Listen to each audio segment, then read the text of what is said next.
여러분, 시와 철학, 이 둘이 만난다면 어떨 것 같으세요? 전혀 다른 세계 같잖아요. 그런데 바로 이 두 세계를 한 권의 책에서 만나볼 수 있습니다. 지금부터 유럽 사상의 거대한 흐름을 단 3명의 시인을 통해 꿰뚫어보는 조지 산타야나의 놀라운 통찰 속으로 함께 들어가 보겠습니다. 이 책의 저자인 조지 산타야나가 정말 강력한 문장으로 시작을 하는데요. 이 말은 그냥 멋있으라고 한 말이 아니에요. 이 책이 나 이만큼 알아 하고 지식을 뽐내는 책이 아니라 이 고전들을 통해서 우리 스스로를 돌아보고 더 나은 사람으로 만들어가는 일종의 성찰 도구라는 걸 처음부터 딱 못 박는 거죠. 그러니까 독서라는 게 그냥 글자를 읽는 게 아니라 우리 내면을 바꾸는 아주 적극적인 행위라는 뜻입니다. 자, 제1부 독서를 향한 초대입니다. 본격적으로 새 시인을 만나기 전에 산타야나는 먼저 우리에게 묻습니다. 이 위대한 고전들을 도대체 어떤 마음으로 읽어야 할까? 일종의 준비운동 같은 거죠. 산타야나는 여기서 아주 재밌는 자세를 취해요. 자기가 무슨 대단한 학자나 전문가인 척하지 않거든요. 오히려 자신의 그냥 이 작품들이 너무 좋아서 읽는 아마추어라고 또 보통의 독자라고 소개합니다.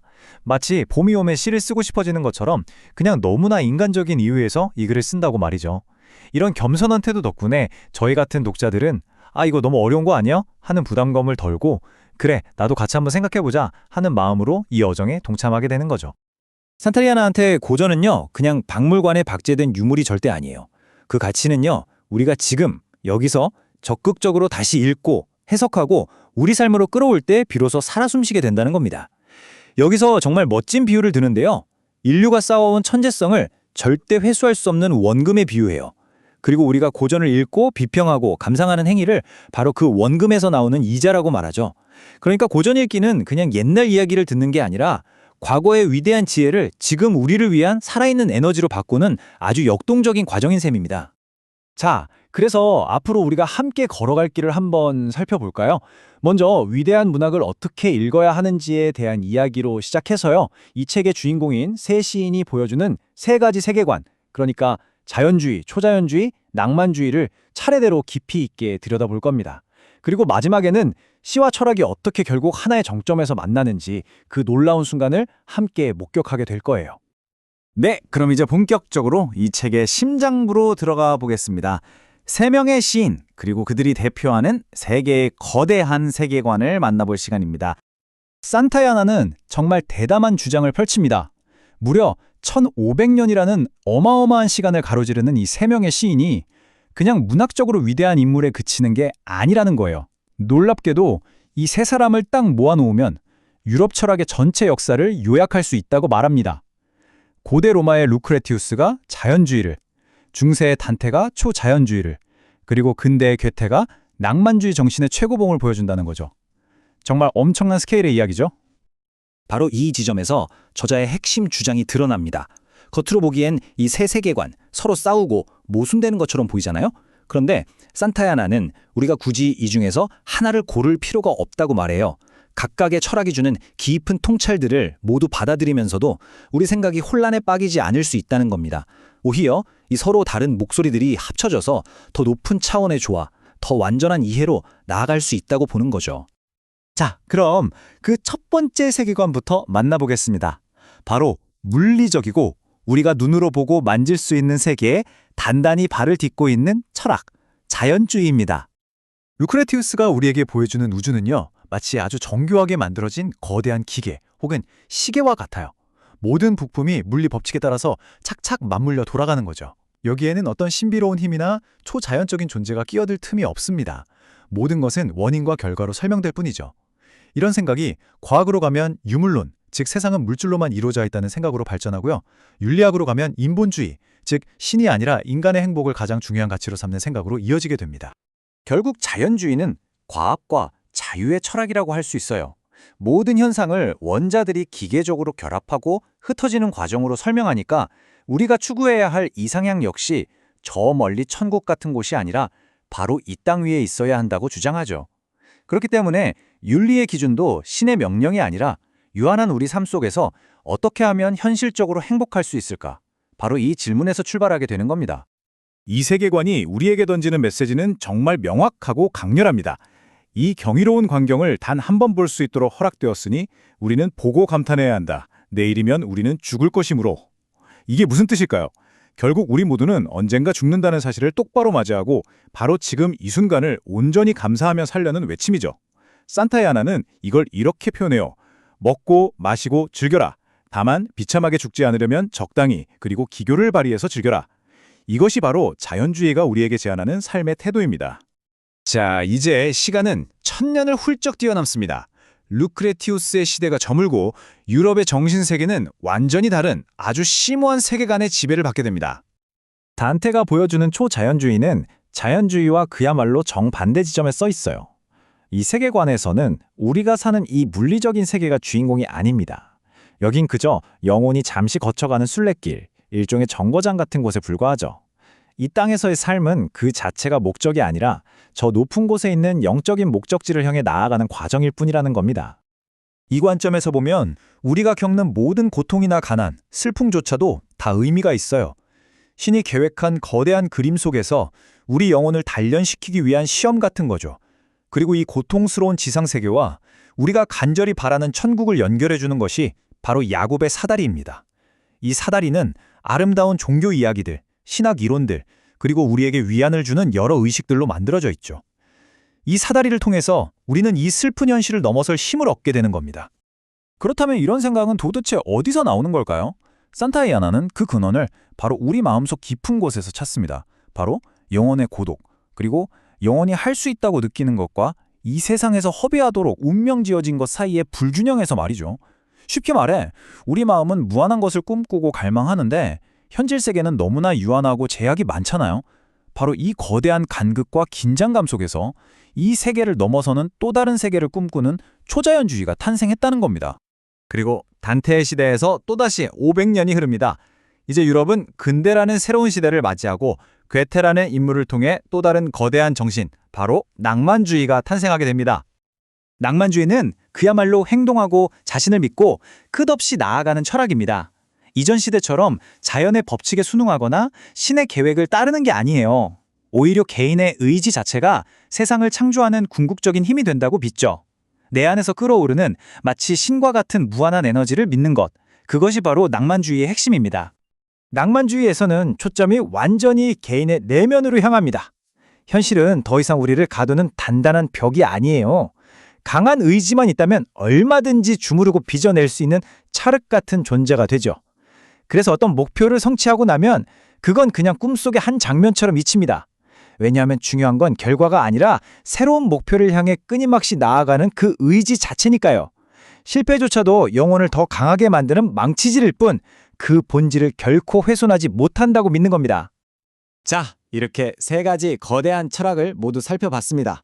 이제 산타의 아나는 이 책의 서론을 마무리하면서 겉보기에는 물과 기름처럼 섞일 수 없어 보이는 두 분야, 바로 시와 철학이 어떻게 하나가 되는지 그 근본적인 연결고리를 파고 들기 시작합니다. 이거 정말 흥미로운 질문 아닌가요? 방금 우리가 살펴본 이 거대한 철학들을 가장 완벽하게 표현해낸 사람들이 하필이면 시인이었다는 것. 이게 과연 우연일까요? 아니면 혹시 철학이라는 것의 본질이 결국 시와 같은 것은 아닐까요? 우리는 보통 철학은 차가운 이성, 시는 뜨거운 감성이라고 딱 잘라 생각하잖아요.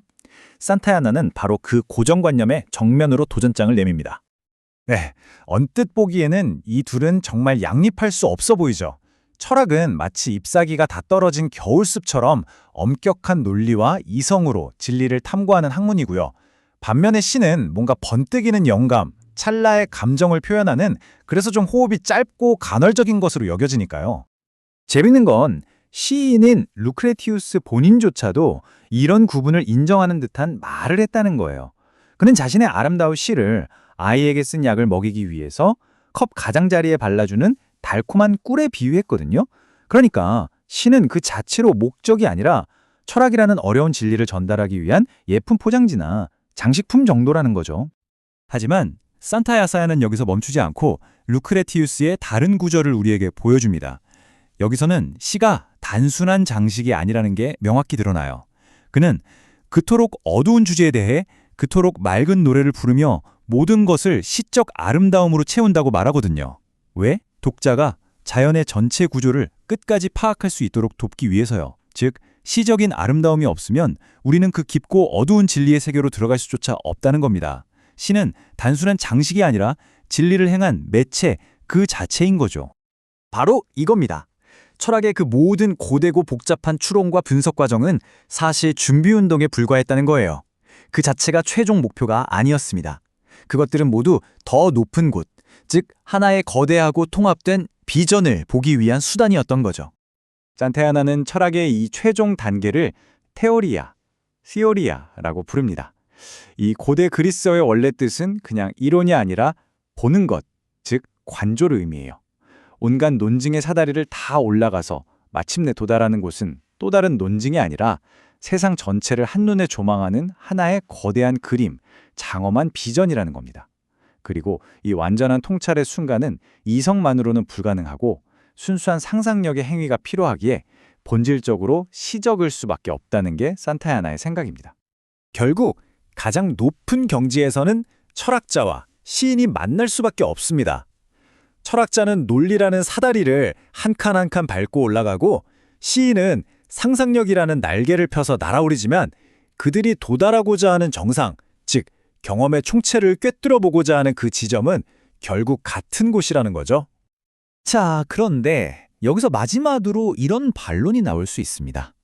아니, 그래도 위대한 시는 찰나의 순간 번뜩이는 이미지 하나를 포착하는 거 아닌가요? 철학처럼 거대한 체계를 다루기에는 시의 호흡이 너무 짧지 않나요? 이건 아주 흔하고 강력한 반론이죠. 산타야나는 이 생각에 정면으로 맞섭니다. 그는 어떤 작품이 시적이라는 건 그 길이가 짧아서가 아니라 오히려 그 안에 얼마나 넓은 관점과 깊은 경험을 압축해서 담아내느냐에 달려있다고 말해요. 짧은 시 한 편이 우리 마음에 큰 울림을 주는 이유는 그 안에 긴 세월의 경험이나 복잡한 감정이 응축되어 있기 때문이잖아요. 자, 그렇다면 한번 상상해 보세요. 이 세계 전체, 우주의 모든 질서를 하나의 비전으로 담아낸다면 그건 얼마나 더 강력하게 시적이겠습니까? 따라서 우주 전체에 대한 통찰이야말로 가장 위대하고 가장 시적인 주제가 될 수 있다는 결론에 이르게 되는 겁니다. 삶을 이해하는 것이야말로 삶의 절정이다. 신들의 언어를 말하는 것이야말로 시의 정점이다. 이 정말 강력한 문장으로 산타야나는 서론을 마무리합니다. 그렇기 때문에 이제부터 우리가 만나볼 루크레티스, 단테, 괴테에 대한 분석은요, 단순한 문학 비평이 아니에요. 그것은 바로 삶의 총체적인 의미를 이해하고 표현하려는 그 신들의 언어를 듣기 위한 위대한 여정이 될 겁니다. 여러분, 철학이 시가 될 수 있을까요? 아주 딱딱하고 논리적인 학문인 철학이 감성과 아름다움의 언어인 시가 될 수 있다는 말이죠. 조지 산타야나라는 사상가는 그렇다고 아주 확신에 차서 이야기합니다. 오늘 함께 살펴볼 그의 책 세 명의 철학 시인에서 우리가 가장 먼저 만나볼 인물은 바로 자연주의, 즉 이 세상을 있는 그대로 어떤 꾸밈도 없이 노래했던 궁극의 시인 루크레티우스입니다. 자, 그럼 지금부터 루크레티우스라는 한 명의 위대한 시인이 탄생하기까지 그가 걸어왔던 그 엄청난 지적 여정을 우리 함께 따라가 볼까요? 그의 철학적 뿌리부터 시작해서 그가 시를 통해 무엇을 말하고자 했는지, 그리고 그가 남긴 유산이 무엇인지 차근차근 살펴보겠습니다. 사실 루크레티우스라는 사람 자체에 대해서는 우리가 아는 게 거의 없어요. 언제 태어나서 언제 죽었는지도 불분명하고 어떤 삶을 살았는지 기록이 거의 남아있지 않죠. 그래서 말이죠. 그를 제대로 이해하려면 그의 개인적인 삶보다는 그의 정신세계를 만든 그 대담했던 고대 그리스 사상들을 먼저 들여다봐야 합니다. 루크레티우스에 대해 남아있는 거의 유일한 기록이 바로 이 구절입니다. 참 드라마틱하죠? 사랑의 묘약, 즉 미약을 마시고 미쳐버린 끝에 결국 자살했다는 이야기니까요. 그런데 산타야나는 이게 좀 의심스럽다고 봐요. 아마도 그의 무신론적인 사상을 싫어했던 후대의 기독교인들이 그를 깎아내리기 위해 꾸며낸 이야기일 가능성이 높다는 거죠. 하지만 또 한편으로는 그의 시에 담긴 그 격렬한 열정과 깊은 우울함을 읽어보면 이런 비극적인 삶이 전혀 불가능한 이야기처럼 들리지만은 않는다고 또 말합니다. 뭐 진실이 어떻든 중요한 건 그의 사적인 삶이 아니라 그가 우리에게 남긴 위대한 사상과 시 그 자체겠죠. 그러니까 그의 시는요, 그냥 한 개인이 쓴 작품이라기보다는 세상을 있는 그대로 어떤 신화나 꾸밈 없이 이해하려고 했던 아주 길고 긴 철학적 여정의 최종 목적지, 뭐 그런 느낌인 거죠. 우리가 주목해야 할 것은 그의 개인적인 이야기가 아니라 수세기에 걸쳐서 단단하게 쌓여 올려진 바로 이 지적인 비전입니다. 이 모든 거대한 여정은요, 정말 단순하지만 어떻게 보면 굉장히 심오한 통찰에서 시작돼요. 바로 세상은 끊임없이 변하지만 그 변화의 밑바탕에는 결코 변치 않는 무언가가 있어야 한다는 생각이죠. 예를 들어 크세노파네스라는 철학자는 저 하늘을 올려다보면서 야, 저 모든 건 사실 하나야! 라고 선언했던 거죠. 이건 정말 대단한 도약이었어요. 세상 만물을 그냥 흩어져 있는 것들의 모음이 아니라 하나의 거대한 시스템으로 본 최초의 상상력이었으니까요. 자, 변치 않는 실체라는 이 아이디어. 이게 그냥 철학적인 생각으로만 그친 게 아니에요. 이게 바로 자연의 비밀을 푸는 말하자면 과학의 마스터키가 된 겁니다. 사람들은 이제 눈에 보이는 현상 너머에 있는 근본적인 원인, 그리고 그게 어떻게 작동하는지를 탐구하기 시작했어요. 바로 이 순간이 막연한 관찰이 체계적인 과학으로 발전하는 위대한 순간이었습니다. 이런 자연주의적인 생각을 가장 강력하고 또 아주 체계적으로 완성한 인물이 드디어 등장합니다. 바로 데모크리토스예요. 그는 놀라울 정도로 단순하면서도 이 세상 모든 것을 설명할 수 있는 아주 강력한 우주 모델을 제시했습니다. 데모크리토스의 주장은 당시로서는 정말 혁신 그 자체였습니다. 그가 뭐라고 했냐면 이 세상에 진짜로 존재하는 건 딱 두 가지뿐이라는 거예요. 첫째는 더 이상 쪼갤 수 없는 단단한 입자인 원자, 그리고 둘째는 그 원자들이 쌩쌩 돌아다니는 텅 빈 공간, 즉 공허, 그게 전부라는 거죠. 그럼 우리가 느끼는 이 아름다운 색깔, 달콤한 맛, 따뜻한 온기 같은 것들은 뭐냐고요? 그건 원자 자체의 속성이 아니라 그냥 원자들이 어떻게 배열되어 있느냐에 따라서 우리 마음속에 일어나는 효과, 일종의 환상일 뿐이라고 봤습니다. 어떻게 보면 우리 마음이야말로 세상의 의미를 더 씌우는 신화 창조자라고 본 셈이죠. 이게 바로 세상을 보는 관점이 완전히 뒤바뀌는 순간입니다. 이전까지 사람들은 이건 왜 존재할까 하는 목적을 물었거든요. 이걸 목적론이라고 하죠.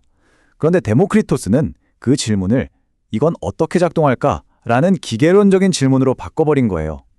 더 이상 신의 위대한 설계나 어떤 숨겨진 목적을 찾을 필요가 없어진 거죠.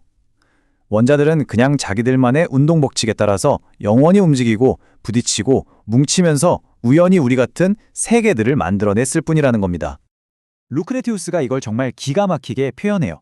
우리가 무언가를 보기 위해서 눈이 생긴 게 아니다. 그냥 눈이라는 게 우연히 생겨났고 그러다 보니 우리가 그걸로 보게 된 것뿐이다. 이런 말이죠. 즉, 자연에는 어떤 의도나 목적이 없다는 거예요. 이 목적인의 폐기, 이게 바로 오늘날 모든 과학 발전의 가장 근본적인 토대가 된 위대한 통찰입니다. 자, 그런데 데모크리토스의 이 차갑고 어떻게 보면 좀 냉정하게까지 들리는 과학 이론이요, 아주 뜻밖의 인물에게로 이어집니다. 바로 철학자 에피쿠로스예요. 그런데 재미있는 건 그가 이 이론을 받아들인 이유가 과학적 진리에 대한 탐구심 때문이 아니었다는 점이에요. 아주 특별하고 도덕적인 목적이 있었습니다. 데모크리토스가 세상을 파헤치고 싶어 했던 호기심 많은 과학자였다면 에피쿠로스는 세상의 시끄러움과 고통에서 벗어나고 싶어 했던 뭐랄까 성자에 가까운 사람이었어요. 그에게 사람들로 북적이는 아테네의 시장이나 극장 같은 곳은 그저 허령과 고통으로 가득 찬 공간일 뿐이었죠. 그는 이 혼란스러운 세상으로부터 자신을 지켜줄 방패로 바로 이 과학, 유물론을 선택한 겁니다. 그리고는 친구들과 함께 조용한 정원에 숨어서 마음의 평화를 찾으려 했습니다. 그러니까 에피쿠로스에게 유물론은 단순히 세상을 설명하는 이론이 아니라 일종의 정신적인 치료제였던 셈입니다. 인간을 가장 불행하게 만드는 두 가지 큰 두려움이 있잖아요. 바로 신에 대한 공포와 죽음에 대한 공포. 유물론은 이 두 가지를 제거해줄 완벽한 도구였던 거죠. 변덕스러운 신이 우리 삶에 끼어들 일도 없고 죽음 뒤에 우리를 기다리는 끔찍한 심판 같은 것도 없다고 선언함으로써 우리가 오직 이성적으로 현재의 삶에만 집중할 수 있게 만들어준 겁니다. 그런데 에피쿠로스에게 한 가지 해결해야 할 큰 문제가 있었어요. 만약 모든 게 원자의 기계적인 움직임으로 미리 정해져 있다면 그럼 인간의 자유의지는 대체 어디에 있는 걸까요? 모든 게 운명이라면 우리가 노력하고 선택하는 게 무슨 의미가 있겠어요? 그는 이 피할 수 없는 결정론의 쇠사슬을 끊기 위해서 데모크리토스의 완벽한 기계 우주에 아주 작은 틈, 즉 우연이라는 요소를 살짝 집어넣습니다. 이게 바로 클리나멘, 우리말로는 이탈 현상이라고 부르는 건데요. 원자가 가끔, 정말 아주 가끔 예측 불가능하게 원래 가던 길에서 살짝 빗나간다는 거예요. 과학적으로 보면 좀 이상하게 들릴 수도 있지만 윤리적으로는 이게 정말 중요했어요. 이 사소해 보이는 조정 덕분에 인간은 그저 정해진 운명대로 움직이는 꼭두각시가 아니라 스스로 선택하고 책임질 수 있는 존재가 될 수 있었던 겁니다. 이 작은 틈이 바로 우리의 자유의지가 존재할 수 있는 공간이었던 셈이죠. 그리고 마침내 이 모든 철학적 유산을 물려받은 주인공 루크레티우스가 등장합니다. 그는 에피크로스의 철학이라는 단단한 뼈대 위에 자기 자신의 천재적인 열정이라는 뜨거운 살을 붙여서 역사상 가장 위대한 철학시 중 하나를 탄생시키게 됩니다.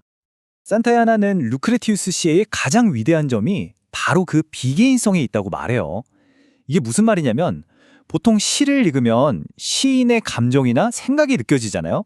나는 슬프다, 세상은 아름답다 이런 식으로요. 그런데 루크레티우스의 시는 그런 게 없다는 거예요.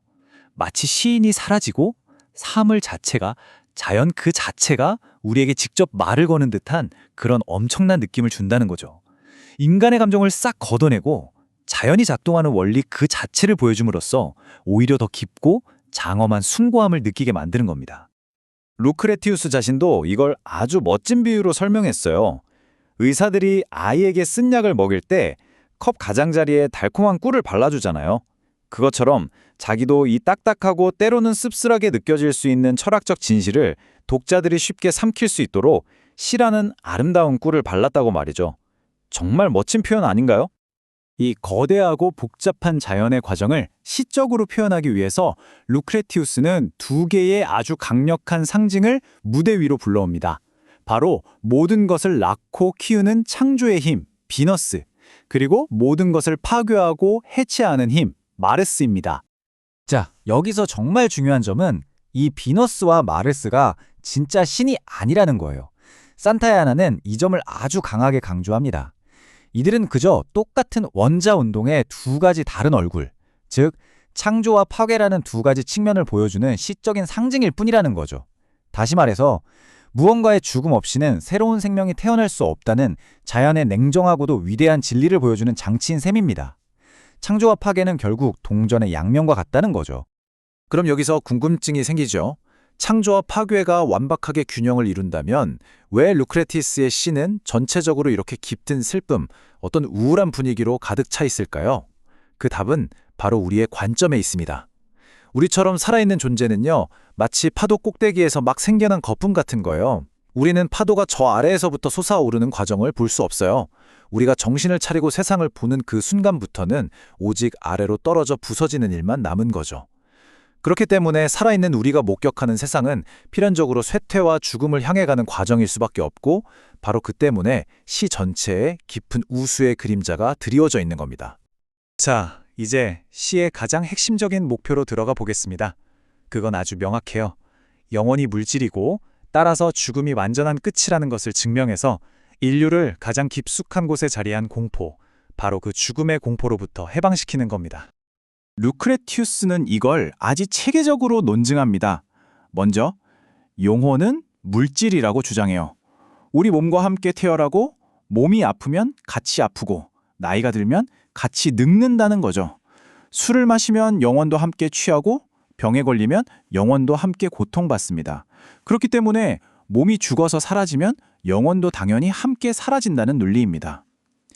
여기서 한 가지 기억할 점은 고대인들에게 영혼이라는 개념은 오늘날 우리가 생각하는 의식이나 자아와는 조금 달랐다는 거예요.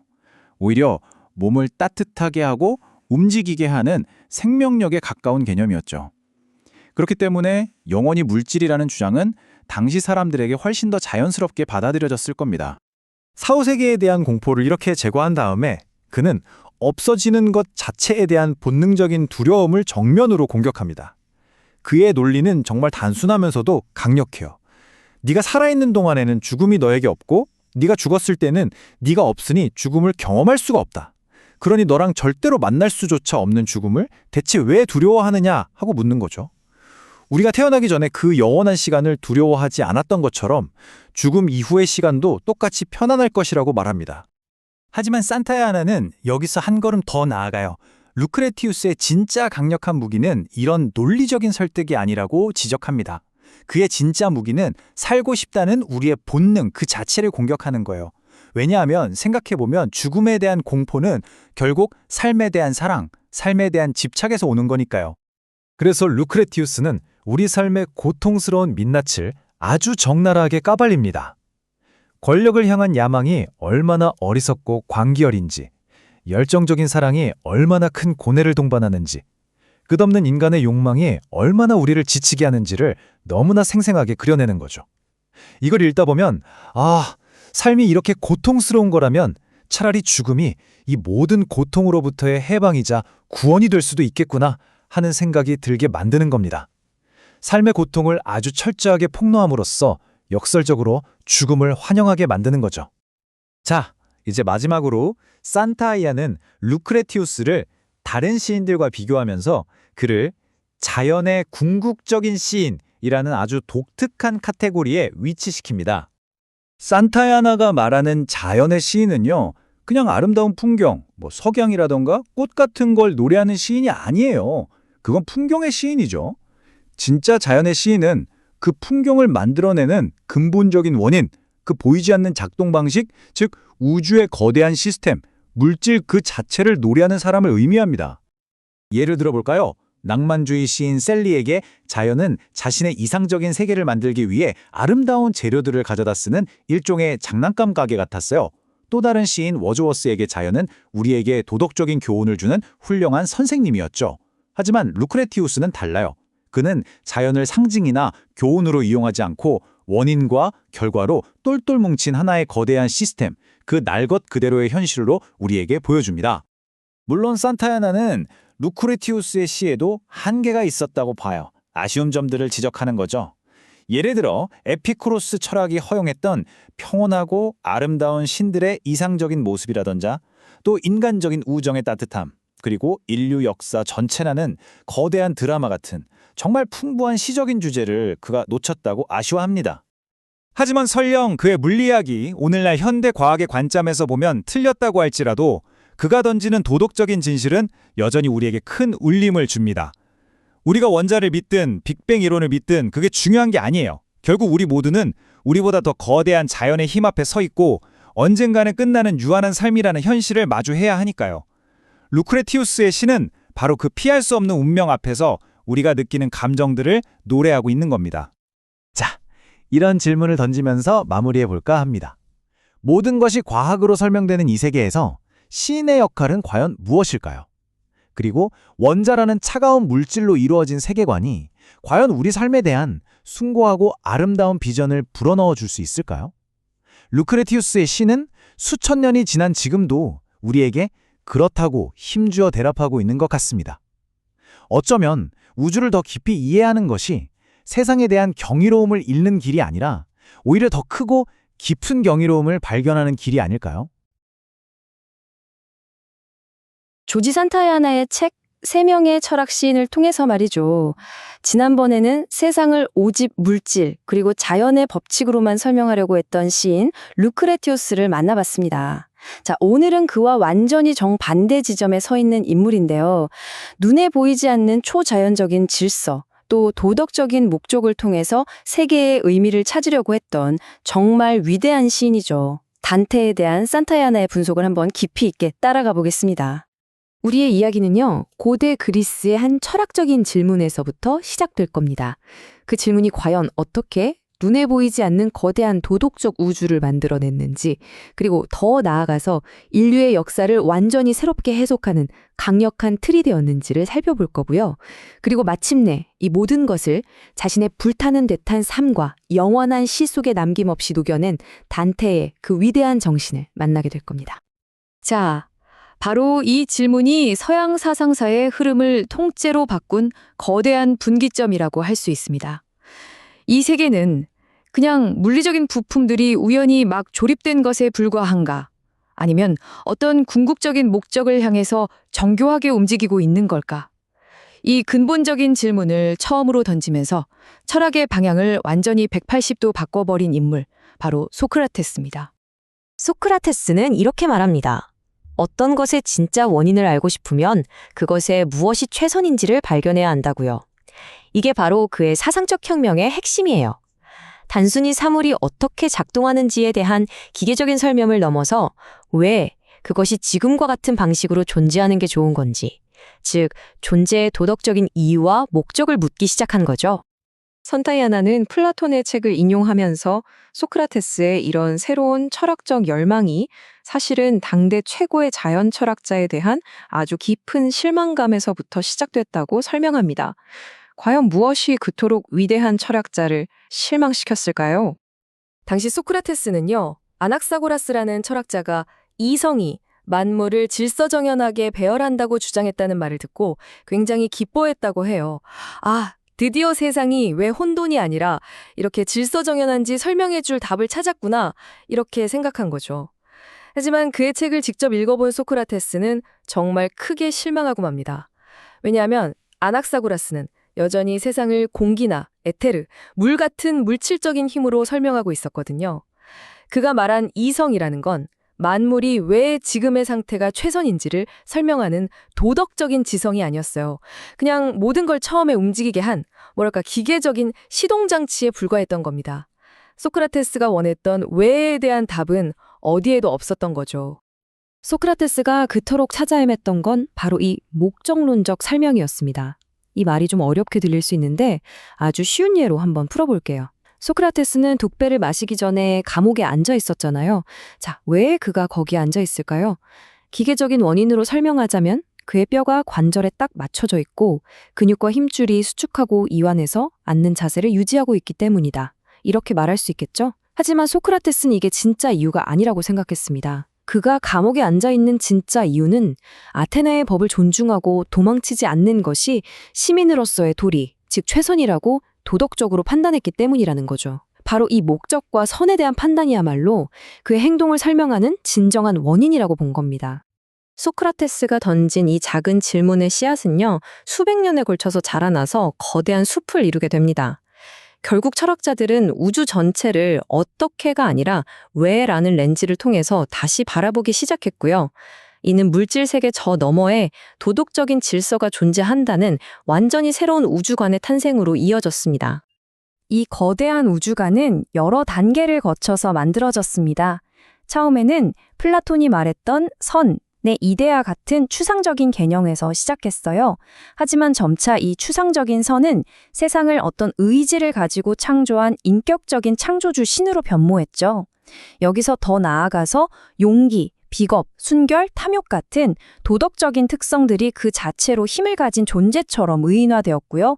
마침내 우주는 선을 대표하는 천사들과 악을 대표하는 악마들이 인간의 영혼을 두고 싸우는 그런 실제적인 존재들의 공간으로 그려지게 된 겁니다. 결국 자연세계 전체가 선과 악의 거대한 싸움터로 변모하게 된 거죠. 이 새로운 체계 안에서는요, 눈에 보이지 않는 이상적인 것이야말로 진짜 현실이었고, 눈에 보이는 이 물질 세계는 그저 그림자에 불과했습니다. 예를 들어 볼까요? 한 사람의 마음속에 일어나는 유혹은 단순히 심리적인 현상이 아니었어요. 실제로 악마가 옆에서 속삭이는 결과였던 거죠. 반대로 어려운 상황에서도 선을 행하려는 의지는 수호천사의 도움 덕분이었습니다. 이처럼 세상의 모든 현상은 세상 너머에 있는 초자연적인 원인의 결과였고 인간의 삶 전체는 죽음 이후의 영원한 삶을 준비하는 과정으로 이해됐습니다. 자, 이렇게 그리스 철학을 통해서 만들어진 거대한 도덕적 우주는요, 이제 또 다른 위대한 전통과 만나서 운명적인 결합을 이루게 됩니다. 그게 바로 기독교가 히브리 전통으로부터 물려받은 장대한 역사 이야기입니다. 이 철학적 우주관은 마치 역사라는 한 편의 위대한 드라마를 상연하기 위해서 완벽하게 만들어진 무대와도 같았다고 할 수 있죠. 먼저 그 무대가 된 플라톤주의의 세계를 한번 상상해 보세요. 이건 마치 하나의 거대한 샘물처럼 모든 것이 영원하고 완벽한 선에서 흘러나와서 다시 그 근원으로 돌아가기를 갈망하는 거대한 순환운동 같은 겁니다. 이곳에서 악이라는 건요, 어떤 사악한 의지를 가진 힘이 아니에요. 단지 그 근원으로부터 멀리 떨어져서 불완전해진 상태일 뿐이죠. 구원 역시 어떤 특정 사건을 통해 이루어지는 게 아니라 근원으로 돌아가려는 그 영원한 열망 그 자체이고요. 따라서 이 세계관에서는 어제와 오늘, 내일이 본질적으로 다르지 않습니다. 역사는 특별한 의미 없이 그저 단조롭게 반복될 뿐이죠. 하지만 히브리 전통은 완전히 다른 그림을 그립니다. 세계는 반복되는 순환이 아니라 단 한 번뿐인 직선적인 드라마예요. 천지창조라는 장엄한 시작, 인간의 불순종으로 인한 타락이라는 비극적인 갈등, 그리고 메시아를 통한 구원이라는 극적인 결말을 향해 나아가는 명확한 시작과 중간, 끝이 있는 이야기죠. 이 관점에서 보면 세상의 불완전함은 원래부터 그랬던 게 아니라 역사 속 아담의 죄라는 한 특정 사건 때문에 발생한 비극적인 결과인 겁니다. 기독교는 이 두 가지 위대한 사상을 정말 놀랍게 융합시켰습니다. 플라톤의 철학적 모델, 즉 신과 천사, 인간, 악마로 이어지는 그 존재의 위계 질서는 그대로 가져와서 무대로 삼고요. 그 위에서 히브리 전통의 역사적 서사, 그러니까 창조, 타락, 구원이라는 드라마를 상연한 겁니다. 영원하고 정적인 철학적 우주가 단 한 번뿐인 인간 영혼의 구원 드라마를 담는 그릇이 된 거죠. 이 히브리 전통이라는 보물창고는 단테 같은 시인에게 정말 무한한 상상력의 자원을 제공했습니다. 생각해보세요. 아담의 타락, 노아의 홍수, 모세의 출애굽 같은 수많은 인물과 사건들, 이런 것들은 단순히 과거의 이야기가 아니었습니다. 그것들은 인간 영혼의 상태와 구원의 길을 보여주는 아주 심오한 도덕적 상징으로 해석될 수 있었죠. 덕분에 단테는 당대의 모든 사람들이 아주 잘 알고 있는 이 친숙한 재료들을 가지고 자신만의 위대한 서사시를 직조해낼 수 있었던 겁니다. 자, 이제 무대는 완벽하게 완성되었습니다. 그리스의 철학적 우주와 히브리의 역사적 드라마가 만나는 바로 그 지점에 이 모든 것을 자신의 영혼 속에 담아서 하나의 위대한 예술로 승화시킨 시인 단테가 서 있습니다. 단테는 그저 이 거대한 사상체계를 물려받은 학생이 아니었어요.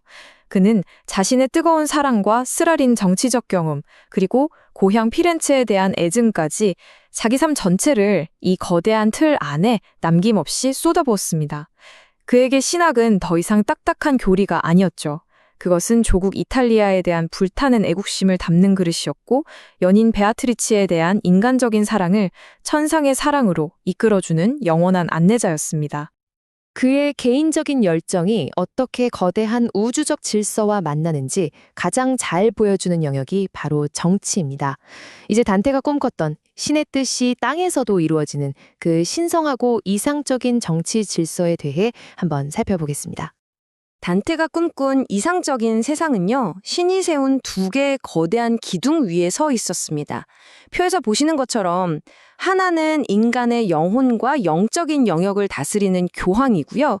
다른 하나는 지상의 평화와 세속적인 정의를 책임지는 황제입니다.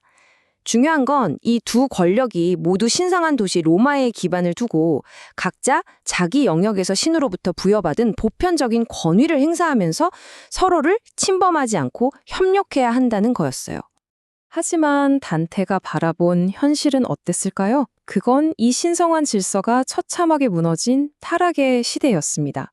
교황은 영적인 의무는 저버리고 세속의 권력과 부를 탐했고요. 심지어 로마를 떠나서 프랑스 아비뇽에 머물렀습니다. 황제는 이탈리아를 돌보면서 세계의 평화를 지켜야 할 그 보편적인 의무를 내팽개치고 독일에만 머물렀죠. 피렌체 같은 도시들은 이 신성한 질서를 정면으로 거부하면서 황제에게 반역했습니다. 단테는 세상의 모든 혼란과 부패, 전쟁의 근원이 바로 이 질서의 붕괴에 있다고 굳게 믿었습니다. 그리고 이 거대한 정치적 이상은 단지 추상적인 이론에만 머물지 않았습니다. 이것은 단테가 자신의 가장 큰 개인적인 비극, 즉 그가 그토록 사랑했던 고향 피렌체에서 억울하게 추방당한 사건을 이해하고 그 고통에 의미를 부여하는 아주 중요한 틀이 되었어요. 단테는 자신의 작품 속에서 조상이자 십자군 영웅이었던 카치아 구이다의 입을 빌려서 잃어버린 황금 시대를 노래합니다. 그가 기억하고 또 이상화하는 과거의 피렌체는 평화롭고 절제하며 순결했던 도시였어요. 과시나 사치가 없었고 로마 공화국의 소박한 미덕이 살아 숨쉬는 작지만 순수한 공동체였죠. 하지만 지금의 피렌체는 어떨까요?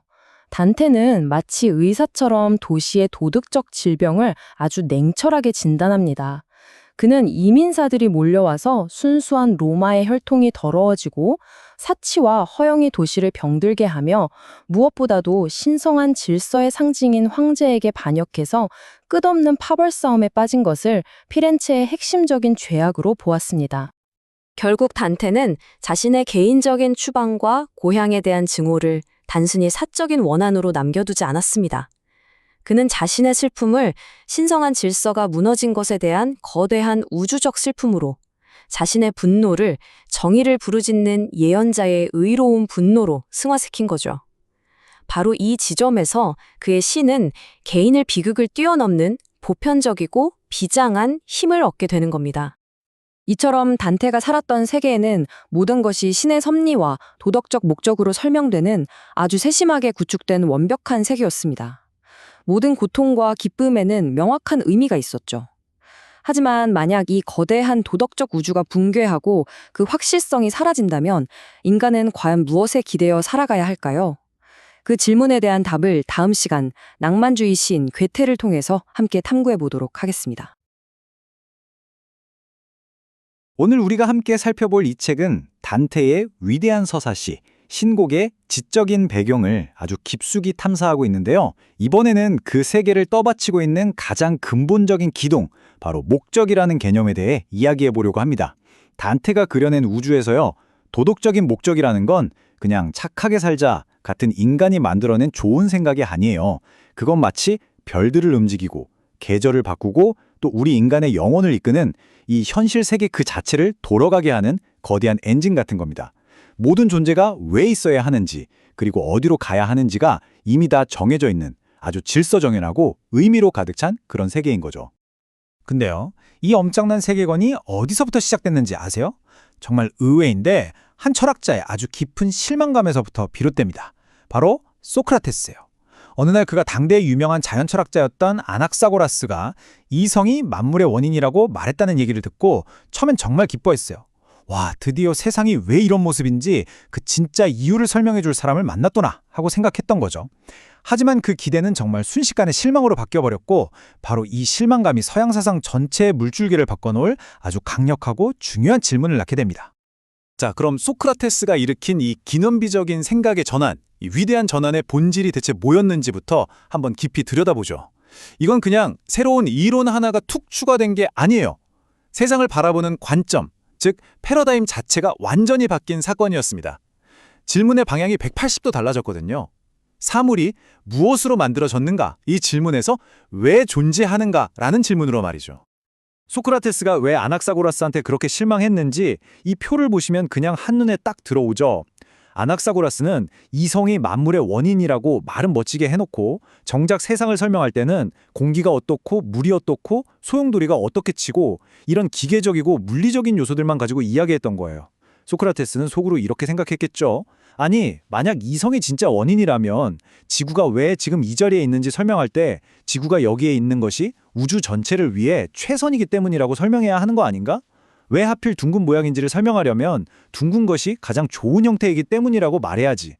그런데 아낙사고라스의 설명에는 그런 최선이나 좋음에 대한 고려가 아예 없었던 겁니다. 그냥 물리적인 힘들이 어쩌다 보니 만들어낸 우연한 결과일 뿐이었죠. 소크라테스가 원했던 건 그런 어떻게에 대한 설명이 아니었어요. 그는 왜, 즉 목적에 대한 설명을 간절히 원했던 겁니다. 이 생각의 차이를 소크라테스가 정말 기가 막힌 비유로 설명하는데요. 바로 그 유명한 감옥개 비유입니다. 내가 왜 지금 이 감옥 의자에 앉아 있는가? 이 질문에 아낙사고라스 같은 자연 철학자라면 이렇게 설명할 거예요. 소크라테스의 뼈는 관절에 매달려 있고 근육은 수축하고 이완하면서 다리를 구부릴 수 있게 했지. 그 결과 그는 지금 의자에 앉아 있다. 하지만 소크라테스는 이런 설명을 듣고 코웃음을 칩니다. 그건 진짜 이유가 아니라고요. 그건 그냥 이유가 작동하기 위한 조건일 뿐이라는 거죠. 진짜 이유는 그가 아테네의 법을 존중하고 시민으로서의 의무를 다하는 것이 최선이라고 스스로 판단했기 때문입니다. 만약 그가 탈출하는 게 더 낫다고 판단했다면 그의 뼈와 근육은 벌써 그를 멀리 다른 곳으로 데려갔을 거라는 말이죠. 즉, 어떤 행동의 진정한 원인은 물리적인 작용이 아니라 도덕적인 동기라는 겁니다.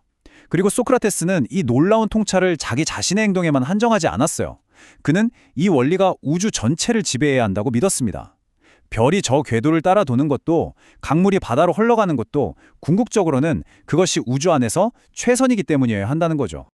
소크라테스가 이렇게 목적과 선이라는 씨앗을 뿌렸다면 그의 제자 플라톤과 그 후계자들은 그 씨앗을 가져다가 거대하고 장엄한 우주론이라는 숲을 일궈냈습니다. 그들의 손을 거치면서 좋음, 아름다움, 정의와 같은 도덕적인 가치들은 더 이상 우리 머릿속에만 존재하는 추상적인 개념이 아니게 돼요.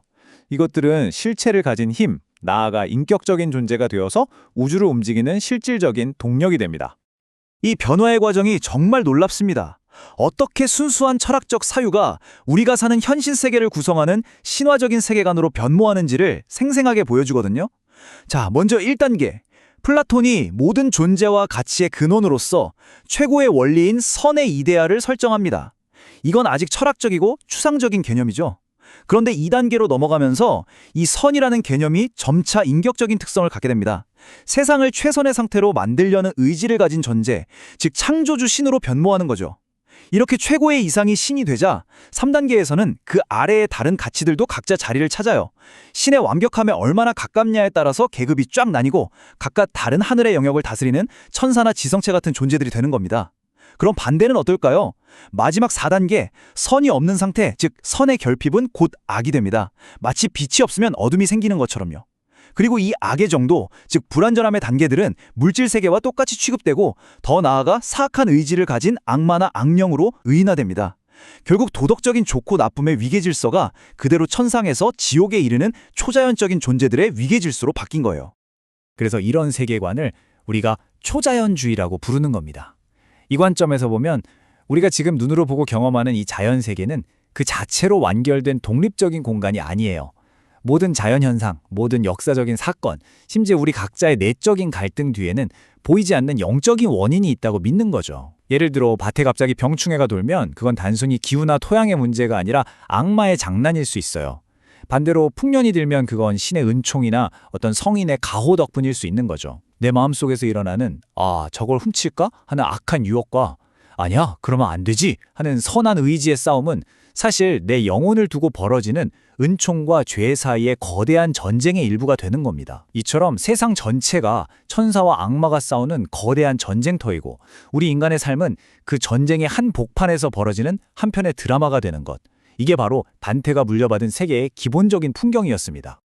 자, 지금까지는 그리스 철학이 남긴 층층이 쌓여있는 수직적인 우주 구조를 봤잖아요. 그런데 여기에 기독교 전통이 아주 강력하고 완전히 새로운 요소를 하나 더 추가합니다. 그것은 바로 시작과 끝이 있는 단 한 번뿐인 거대한 이야기, 즉 직선적인 역사 서사입니다. 이 둘의 차이는 정말 엄청납니다. 플라톤적인 세계관에서 시간은 본질적으로 큰 의미가 없어요. 세상은 마치 영원히 솟아나는 샘물처럼 완벽한 선으로부터 불완전한 형태로 끊임없이 흘러나왔다가 다시 돌아가는 순환 운동을 반복할 뿐입니다. 악이라는 것도 어떤 구체적인 사건의 결과가 아니라 그냥 근원인 선으로부터 멀리 떨어져서 빛을 잃은 상태일 뿐이죠. 하지만 히브리 기독교적인 관점은 완전히 달라요. 이 세계는 명확한 시작, 창조, 극적인 갈등, 타락, 절정, 구원, 그리고 결말, 최후의 심판을 가진 딱 한 번만 상영되는 거대한 서사극입니다. 세상은 원래 보시기에 좋게 창조되었지만 아담과 이브의 타락이라는 명백한 역사적 사건 때문에 죄와 고통이 들어왔습니다. 그리고 그 해결책 역시 신이 인간의 몸을 입고 역사 속으로 직접 들어온 성육신이라는 구체적인 사건과 십자가에서의 죽음이라는 역사적 행위를 통해 제시되죠. 이 연대표를 보면 딱 감이 오시죠? 이제 역사의 모든 순간이 의미를 갖게 되는 겁니다.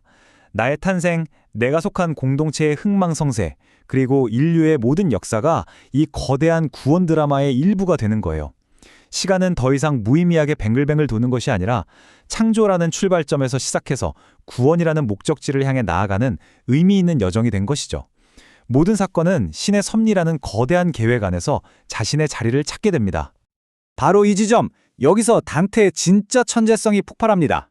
그의 위대함은 이 두 개의 거대한 지적 전통, 즉 수직적이고 철학적인 그리스의 우주론과 수평적이고 역사적인 히브리의 서사시를 완벽하게 하나로 엮어서 하나의 장엄하고 일관된 비전으로 완성했다는 데 있습니다. 정리해보면 이렇습니다. 단테는 그리스 철학으로부터 신의 빛이 가득한 최고 천상계에서부터 지옥의 가장 깊은 곳까지 모든 존재가 도덕적 가치에 따라 자기 자리를 차지하는 겹겹의 우주 구조, 즉 우주의 지도를 물려받았습니다. 이건 공간적이고 상징적인 위계 질서죠.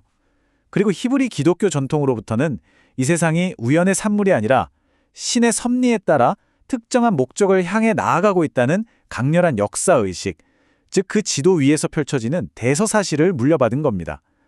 교회와 신자들에게는 이 역사 속에서 완수해야 할 명확한 역할과 과제가 있다는 생각까지 포함해서요.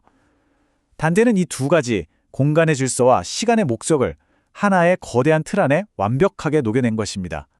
이 놀라운 융합의 결과 단테의 세계에서는 모든 것이 이중, 삼중의 의미를 갖게 됩니다.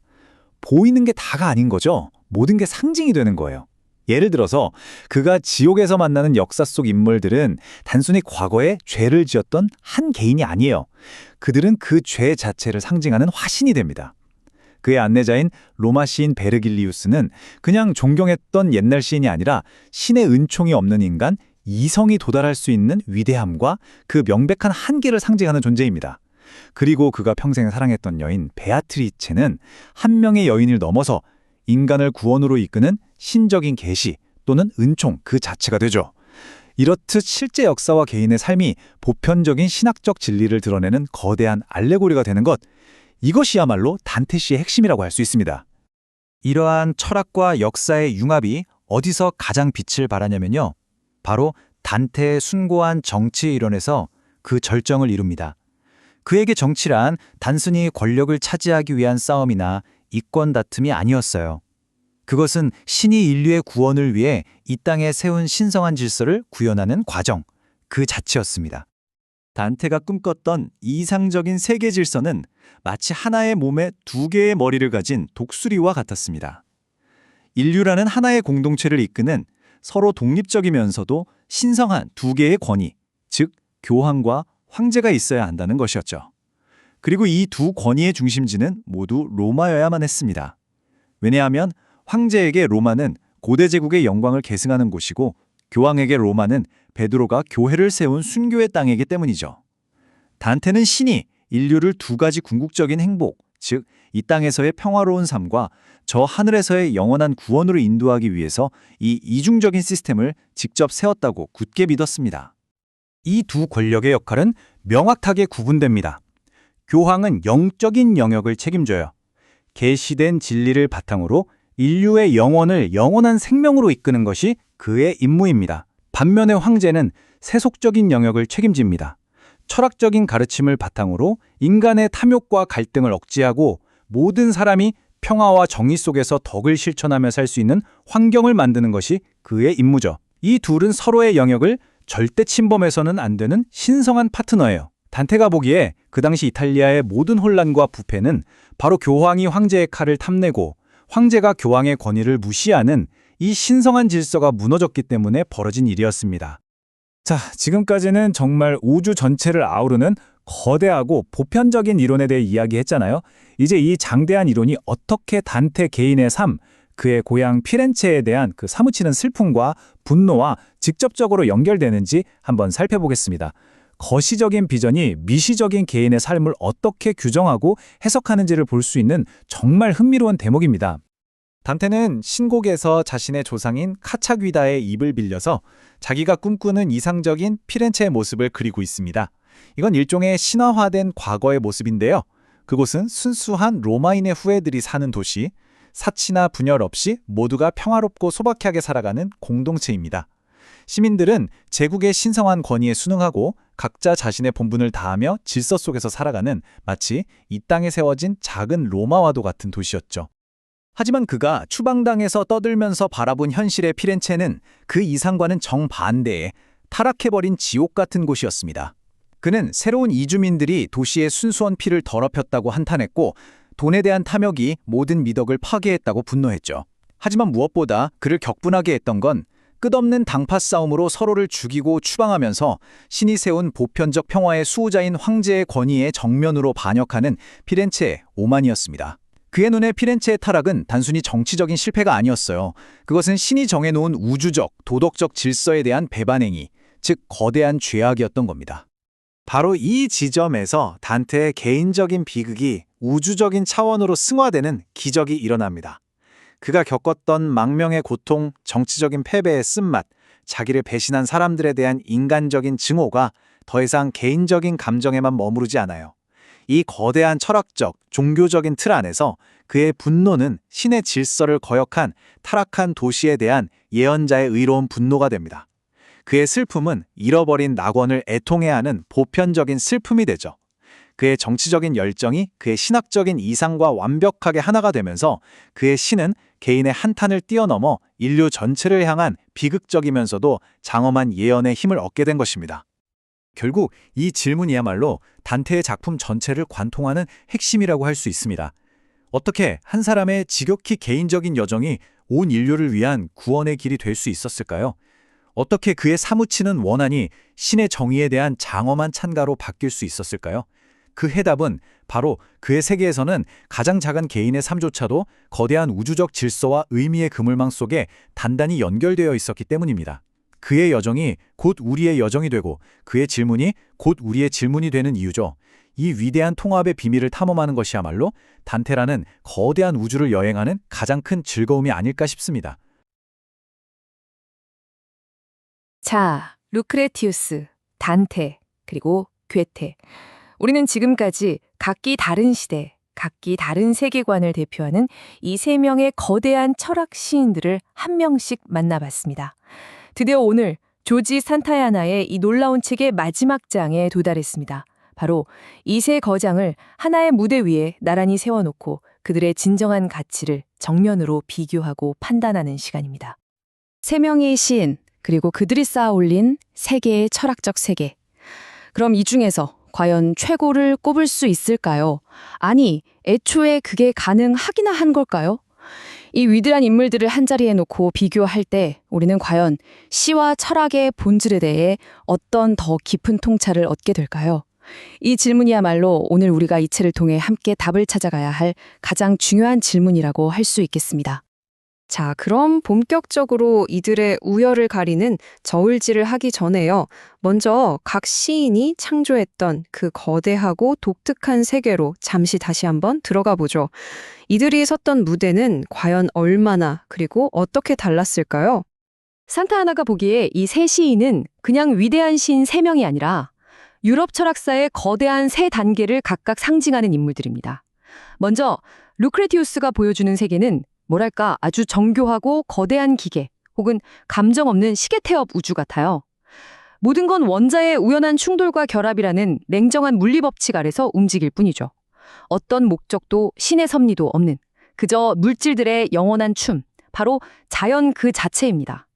반면에 단테의 세계는 완전히 다릅니다. 이 세상은 신이라는 위대한 연출가가 만든 성스러운 연극 무대죠. 우리 인생의 모든 사건, 모든 만남은 우연이 아니라 천국을 향한 영원의 순례라는 단 하나의 거대한 목적을 위해 짜인 각본인 겁니다. 그리고 마지막으로 괴테. 그의 세계에서 주인공은 신도 자연도 아닌 바로 인간의 의지입니다. 끊임없이 무언가를 갈망하고 파괴하고 또 창조하는 그 만족을 모르는 의지 자체가 바로 세상을 만들어가는 동력이라고 노래하죠. 그의 세계는 완성된 그림이 아니라 영원히 그려지고 있는 과정 그 자체라고 할 수 있겠네요. 이렇게 서로 다른 세계관은 결국 세계의 거대한 철학적 기둥 위에 서 있습니다. 첫 번째 기둥은 바로 루크레티우스의 과학적 물질주의입니다. 그에게 신화나 미신은 인간의 두려움이 만들어낸 허상일 뿐이었어요. 그걸 걷어내고 오직 자연의 법칙이라는 단단한 땅 위에 서야 한다고 주장했죠. 두 번째 기둥은 단테의 신앙 중심적 초월주의입니다. 그의 세계에서 인간의 이성은 혼자서는 길을 잃기 쉬운 어린아이와 같아요. 신앙이라는 부모의 손을 잡아야만 비로소 올바른 길, 즉 구원의 길로 나아갈 수 있다고 본 거죠. 그리고 마지막 세 번째 기둥, 바로 괴테의 낭만적 주관주의입니다. 그는 진리가 저 멀리 하늘이나 책 속에 있는 게 아니라고 봤습니다. 진짜 진리는 바로 나의 내면, 나의 뜨거운 경험과 충동 속에 있다고 믿었죠. 결국 이 세 사람은 각각 자연, 신, 그리고 자아라는 서로 다른 중심축을 가지고 이 거대한 세상을 이해하려고 했던 겁니다. 자, 이제 정말 흥미진진한 부분으로 넘어갑니다. 산타야나가 이 세 명의 거인을 자신의 날카로운 판단의 저울 위에 올려놓습니다. 각 시인이 이뤄낸 눈부신 성취와 동시에 그들이 가질 수밖에 없었던 치명적인 한계를 나란히 놓고 비교 분석하는데요. 과연 저울은 어느 쪽으로 기울게 될까요? 그런데 잠깐, 철학자가 시인을 판단한다니 좀 이상하게 들릴 수도 있겠네요. 도대체 무슨 기준으로 평가하는 걸까요? 시를 얼마나 아름답게 썼는지, 운율을 얼마나 잘 맞췄는지, 뭐 그런 걸 볼까요? 당연히 아닙니다. 산타야나가 보려는 건 훨씬 더 근본적인 거예요.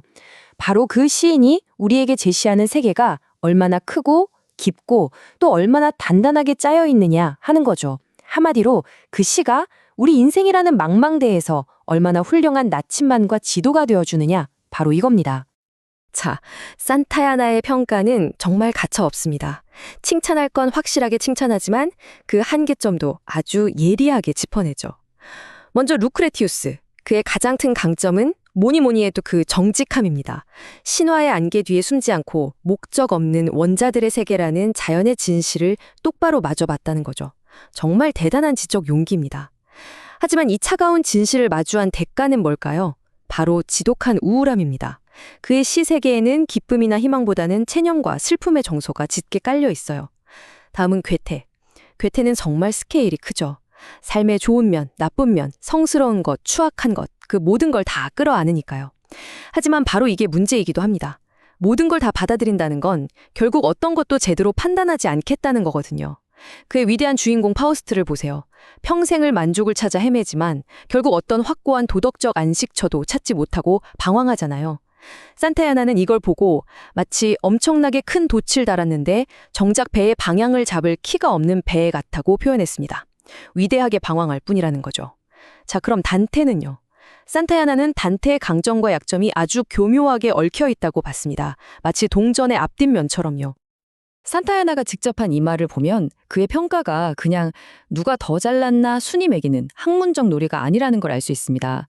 책장에 꽂아두고 나 이 책 읽었다 자랑하라고 위대한 문학이 있는 게 아니라는 거죠. 정말 중요한 건 그 작품이 나라는 사람을 어떻게 바꾸고 어떻게 더 나은 존재로 성장시키느냐 하는 겁니다. 결국 그의 궁극적인 질문은 이거예요. 그래서 이 세 시인 중에 누가 우리를 가장 완전한 인간으로 만들어주는가? 자, 이제 모든 평가가 끝났습니다. 산타야나는 마침내 이 세 명의 철학 시인 중 누가 최고의 자리에 오를 자격이 있는지 그 최종적인 결론을 내립니다. 그리고 그 결론은 아마 많은 분들이 듣고 깜짝 놀라실 수도 있습니다. 자, 여러분이라면 누구를 선택하시겠어요? 자연의 냉정한 진실을 보여준 루크레티우스, 삶의 모든 경험을 껴안은 괴테, 아니면 완벽한 질서의 세계를 구축한 단테, 진실, 경험, 질서, 이 중에서 가장 위대한 시적 가치는 과연 무엇이라고 생각하시나요? 산타야나의 최종 선택은 바로 단테입니다. 이거 정말 의외의 결과 아닌가요? 왜냐하면 산타야나 본인은 철학적으로 철저한 자연주의자, 그러니까 사상적으로는 루크레티우스와 가장 가까운 사람이었거든요. 그는 단테가 말하는 신이나 천국, 지옥 같은 건 전혀 믿지 않았어요. 그런데도 주저없이 최고의 시인으로 단테를 꼽은 겁니다. 자신의 신념과 다른 사상을 가진 예술가의 성취를 객관적으로 인정할 수 있었다는 점에서 정말 대단한 지적 정직함이라고 할 수 있겠죠. 아니, 그럼 대체 왜 단테였을까요? 여기서부터가 이 책의 하이라이트입니다. 산타야나가 단테를 뽑았다는 그 결과보다 왜 뽑았냐는 그 이유에 위대한 시란 과연 무엇인가에 대한 그의 최종적인 생각이 전부 담겨 있거든요. 이 문장을 보세요. 산타야나는 단테의 단점을 누구보다 잘 알고 있었습니다. 그래, 단테의 생각은 솔직히 좀 낡았고 우리 시대의 관점에서 보면 편협하고 독단적이야. 이렇게 명확하게 인정했다는 거죠. 하지만 그럼에도 불구하고 그 모든 결점을 다 덮고도 남을 만큼 압도적인 무언가가 단테에게 있었다는 겁니다. 과연 그게 무엇이었을까요? 산타야나가 생각하는 최고의 시가 되기 위한 조건은 바로 이 세 가지입니다. 바로 범위, 질서, 그리고 도덕적 깊이죠. 그리고 단테는 이 모든 걸 해냈다는 겁니다. 그의 신곡을 한번 떠올려 보세요. 그 안에서는 먼지 하나, 영혼 하나도 의미 없이 떠돌지 않습니다. 모든 존재가 자신의 죄와 덕에 따라 정확한 자리를 차지하고 그 모든 것들이 모여 신의 정의라는 하나의 거대한 그림을 완성하죠.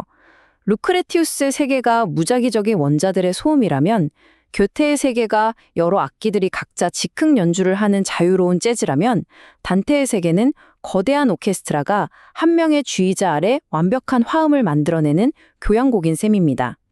모든 음표가 제자리에 있어야만 하는 그런 완벽한 질서 말이죠. 이걸 지도에 비유하면 정말 이해하기 쉬워요. 괴테가 우리에게 보여준 건 멋진 여행지의 풍경을 담은 사진 엽서 모음집 같습니다. 여기도 아름답고 저기도 인상적이죠. 하지만 그 장소들이 서로 어떻게 연결되는지는 알 수 없어요.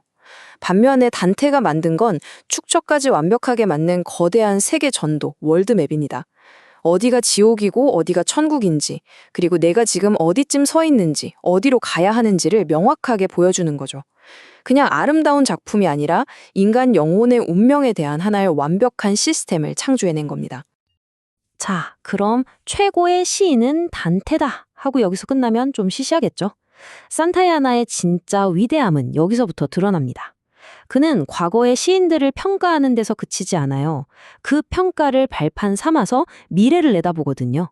아직 이 세상에 나오지 않은 궁극의 걸작을 상상하는 거죠. 산타야나가 꿈꾸는 이상적인 시인은 말하자면 이 세 거인의 장점만을 합쳐놓은 완전체 같은 존재입니다. 루크레티우스처럼 자연의 과학적 진실을 똑바로 보고 게테처럼 인간 경험의 모든 스펙트럼에 깊이 공감하며 동시에 단테처럼 그 모든 것을 하나의 통일된 도덕적 비전 안에 담아내는 시인. 정말 상상만 해도 엄청나죠. 중요한 건 이거예요. 이 미래의 시인이 단테처럼 신을 믿어야 한다는 게 절대 아닙니다. 오히려 현대 과학이 발표낸 이 자연주의적인 세계관 이에서 단테가 보여줬던 것과 같은 수준의 완벽한 질서와 도덕적 깊이를 만들어내야 한다는 거죠. 정말 엄청난 과제 아닌가요? 그러니까 산타야나의 이 책은 결코 과거에 대한 분석 보고서가 아닙니다. 오히려 미래를 향한 선언문 혹은 도전장이라고 할 수 있죠. 자, 내가 재료는 다 알려줬으니 이제 누가 이 재료들로 최고의 요리를 만들어 볼 텐가 하고 우리에게 묻는 것과 같아요. 자, 미래의 위대한 시인이 풀어야 할 숙제는 바로 이겁니다. 첫째, 루크레티우스처럼 과학적 진실에 눈 감지 말 것. 둘째, 괴테처럼 인간의 희로애락, 그 모든 경험을 깊이 있게 끌어안을 것. 그리고 마지막으로 이 모든 것을 단테처럼 하나의 통일된 도덕적 질서 안에 완벽하게 담아낼 것. 이게 과연 가능할까요? 과학의 냉정함과 인간 경험의 뜨거움, 그리고 도덕적 질서의 장엄함. 이 서로 어울릴 것 같지 않은 세 가지가 과연 한 작품 안에서 만날 수 있을까요? 산타야나의 이 모든 깊이 있는 분석은 결국 이 하나의 강력한 질문으로 모아집니다. 바로 우리 시대에 과학과 인본주의의 시대를 사는 우리가 과연 우리만의 새로운 신곡을 쓸 수 있을까?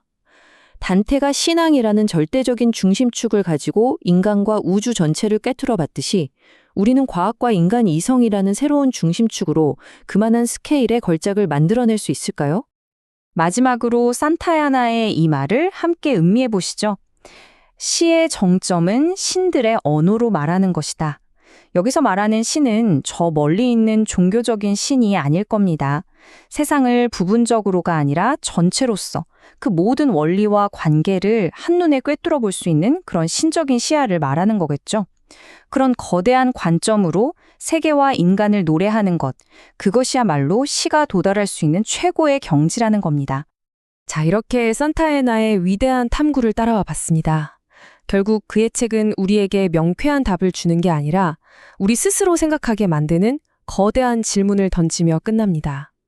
자연의 법칙과 인간 내면의 무한한 경험과 삶의 의미를 부여하는 도덕적 질서, 이 세 가지를 모두 아우르는 시인을 그는 평생 꿈꿨습니다.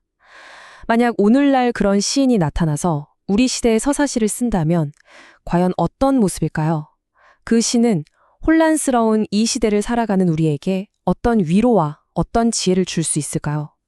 이 질문에 대한 답은 정해져 있지 않습니다. 어쩌면 우리 각자의 마음속에서 또 앞으로 나타날 위대한 예술 작품들 속에서 그 답을 찾아야 할지도 모르겠습니다. 여러분의 생각은 어떠신가요?